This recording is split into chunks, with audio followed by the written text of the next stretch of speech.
నమస్తే, నేను మీ జర్నలిస్ట్ రవిచంద్ర.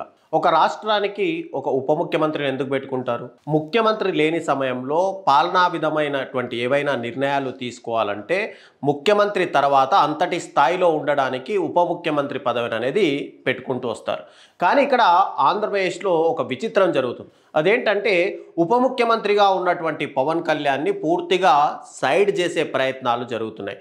అఖండ మెజార్టీ సాధించాం 2024 ఎన్నికల్లో, కూటమిగా 15 సంవత్సరాలు కలిసే ఉంటాం.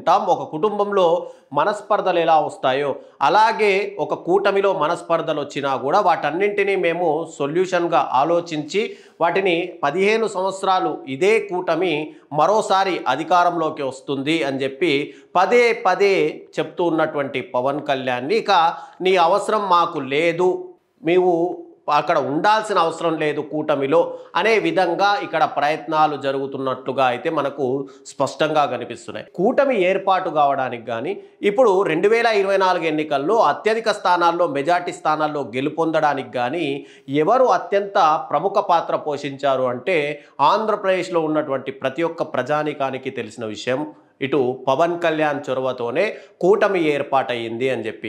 ఎందుకంటే 2014 ఎన్నికల్లో ఇటు భారతీయ జనతా పార్టీ టీడీపీ కలిసి పోటీ చేసి తర్వాత కూటమి అంటే రెండు పార్టీలు కూటమిగా ఏర్పడిన తర్వాత 2014లో ఎక్కువ స్థానాలు టీడీపీకి రావడంతో భారతీయ జనతా పార్టీని పక్కకు పెడుతూ వచ్చింది.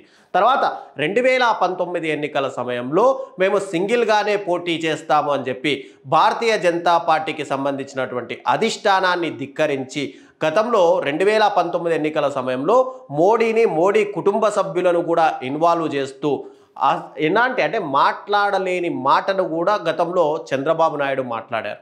ఇక ఆంధ్రప్రదేశ్ పర్యటనకు వచ్చినటువంటి ప్రధాని మోడీ కూడా గతంలో లోకేష్ని చంద్రబాబును టార్గెట్ చేస్తూ ఎన్నో బహిరంగ సభల్లో మాట్లాడారు. అప్పట్లో ఎవరైనా సరే భారతీయ జనతా పార్టీకి సంబంధించినటువంటి నాయకులు ఆంధ్రప్రదేశ్లో పర్యటిస్తే మెయిన్ టార్గెట్గా అటు టీడీపీకి సంబంధించిన నాయకులు మాత్రమే ఉండేవాళ్ళు.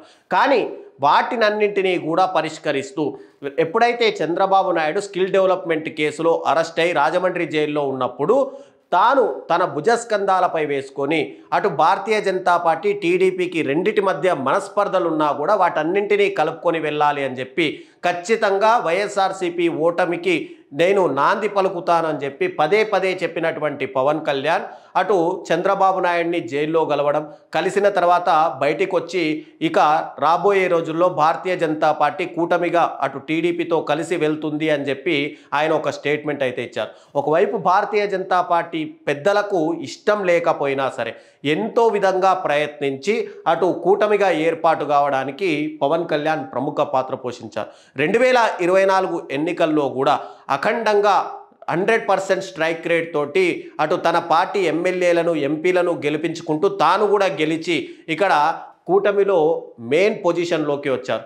తర్వాత పవన్ కళ్యాణ్ యొక్క స్టామినా, పవన్ కళ్యాణ్ అటు భారతీయ జనతా పార్టీతో ఉన్నటువంటి పరిచయాలను గ్రహించినటువంటి కూటమి అంటే తెలుగుదేశం పార్టీ ముఖ్యంగా పవన్ కళ్యాణ్కి అత్యున్నత హోదా ఇస్తాము అని చెప్పి డిప్యూటీ సీఎంగా కూడా ఆయన్ని తీసుకొచ్చారు.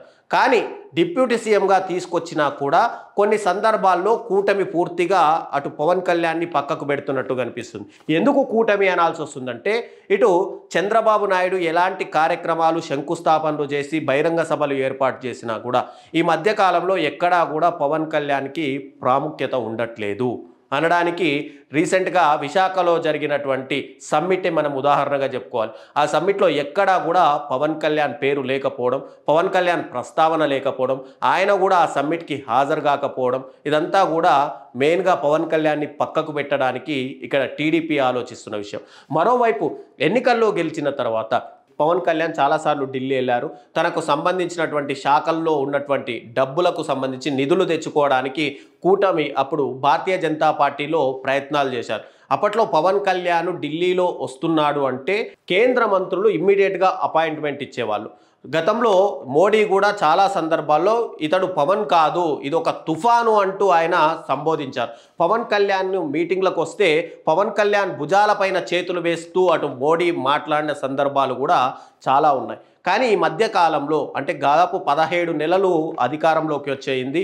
కేవలం ఒక 3-4 నెలల కాలం మాత్రమే అటు కూటమిలోని టీడీపీతో కానీ ఇటు బీజేపీతో కానీ పవన్ కళ్యాణ్కి సత్సంబంధాలు ఉన్నాయి. తర్వాత రోజుల్లో చూసుకుంటే కనుక పవన్ కళ్యాణ్ ఢిల్లీ వెళ్ళిన సందర్భాలు లేవు.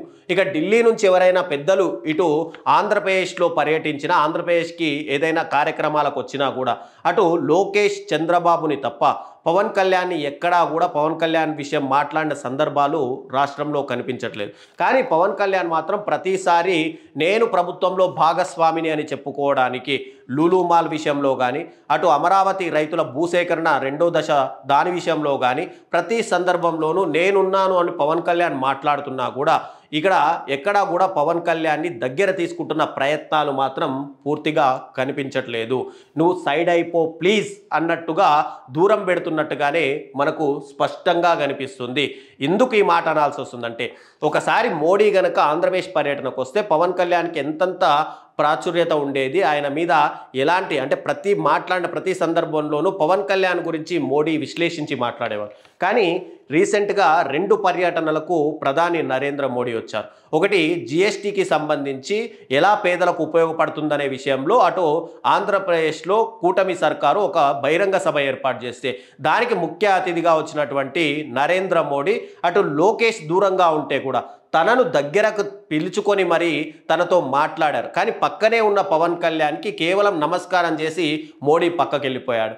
ఇక రీసెంట్గా పుట్టపర్తిలో జరిగినటువంటి ఒక మీటింగ్లో కూడా పవన్ కళ్యాణ్ స్టేజి పైన ఉన్నా కూడా పవన్ కళ్యాణ్ని నామమాత్రంగా పలకరించి లోకేష్ పైన భుజం పైన చేతులు వేసి ఆయనకు సన్మానించడం, ఆయన్ని దగ్గర తీసుకోవడం, ఆ మీటింగ్లో లోకేష్ గురించి పొగడ్తలు కురిపించడం, ఇదంతా చూస్తుంటే కనుక ఇక పవన్ కళ్యాణ్ పని పూర్తిగా కూటమిలో అవసరం లేదు అన్నట్టుగా ఇటు భారతీయ జనతా పార్టీ ఇటు టీడీపీ కూడా ప్రయత్నిస్తున్నట్టయితే స్పష్టంగా కనిపిస్తున్నాయి. దీంట్లో భాగంగానే ఒక రాష్ట్రానికి డిప్యూటీ సీఎంగా ఉన్న వ్యక్తి అంటే సీఎం తర్వాత సీఎం స్థాయిలో ఉన్న వ్యక్తి కూడా పూర్తిగా తన శాఖలకే పరిమితమైతూ తన శాఖల పరిధిలో ఉన్నటువంటి తన నియంత్రణలో ఉన్నటువంటి ఫైల్స్ వరకు మాత్రమే చూస్తూ వేరే విషయాలను పట్టించుకోకపోవడం.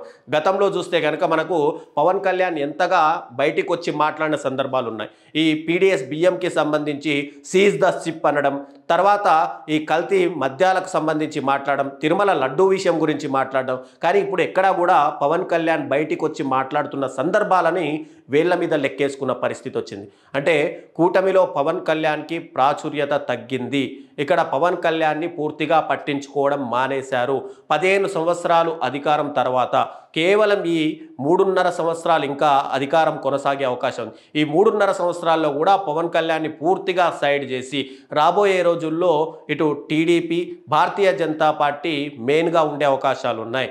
ఎందుకంటే పవన్ కళ్యాణ్ ప్రాచుర్యత ఎందుకు తగ్గాల్సి వచ్చింది గతంలో, ఎందుకు అంటే మహారాష్ట్ర ఎన్నికల సమయంలో కానీ లేదంటే ఆయన ఏ ఎన్నికలు ఉన్నా కూడా పవన్ కళ్యాణ్ని పిలిచి మరి అక్కడ బహిరంగ సభలు ఏర్పాటు చేసి ఆ కార్నర్ మీటింగ్లు ఏర్పాటు చేశారు. కానీ ఇప్పుడు ఆంధ్రప్రదేశ్కి వస్తే కూడా అటు పవన్ కళ్యాణ్ని పట్టించుకోవట్లేదు. అంటే పవన్ కళ్యాణ్ యొక్క పూర్తిగా ఆయనని తక్కువ చేసి ఆయన్ని పూర్తిగా సైడ్ చేసే ప్రయత్నాలు జరుగుతున్నాయి అనడంలో ఎలాంటి సందేహం లేదు. కాబట్టి పవన్ కళ్యాణ్ ఇప్పటికైనా సరే ఈ విషయాలను గ్రహించి తానే ముందుగా సైడ్ అయిపోతారా, లేదంటే ఇంకా 15 సంవత్సరాలు మేము కొనసాగుతున్నాము అని చెప్పినటువంటి మాటకు కట్టుబడి ఉంటారా అనేది త్వరలో తెలియాల్సి ఉంది.